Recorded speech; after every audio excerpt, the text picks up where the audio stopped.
I've met Rory. He was very young and he was already a fantastic martial artist. Whatever he was doing before, he was doing the right thing. He's one of the first of the Canadians to start to be completely well-rounded. You know, starting in MMA, not converting from grappling or wrestling, not converting from kickboxing, but really starting in the sport of MMA.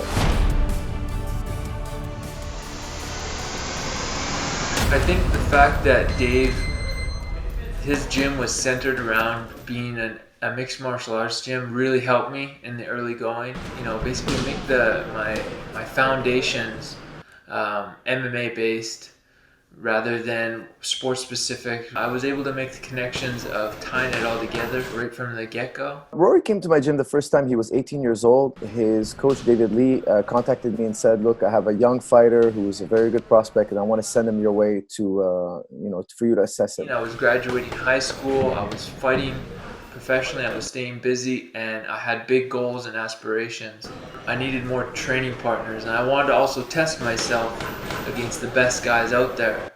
And at that time, TriStar just had everybody. Rory came down. I saw the great potential in him. You know, he was with me and George every single day. He was coming in. You know, those were long, hard training camps that we were doing with GSP. And Rory stuck with us every day. And I thought that if he could survive these training camps at this young age, he's going to go somewhere. He's going to go really, really far. I wanted to go there and just experience it from a confidence and also just to learn from everybody.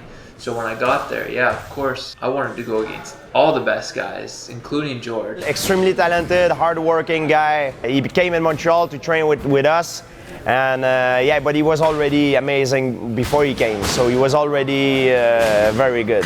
When I was training, I was serious. I wasn't playing around or, joking. I took it very, I took it to heart, and I did my very best always, especially if I'm going against the world's best guy, I never had to convince him that things are going to be okay. Get in there with George St. Pierre, the greatest martial artist in history, the greatest pound-for-pound fighter in history, this killing machine. Rory never hesitated. He's like, put me in there anytime. He never flinched once. Like I said, I took myself very seriously. I took my career very seriously. I was super driven and focused, and coming from a small town and a small gym, I had something to prove.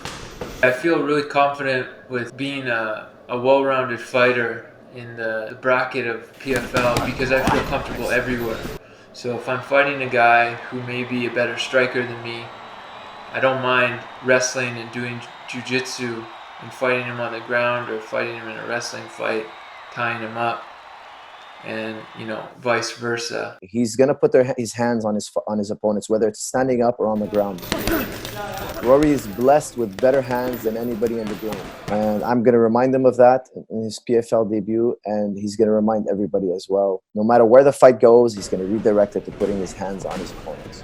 I do feel that going forward, I'm going to be the complete fighter that I always dreamed about. I have the experience, I have the technique, I have the physicality, I'm the shape that I need to be in, I'm in the headspace that I need to be in, and I have the opportunity now with PFL to go out there and show the world the best version of myself.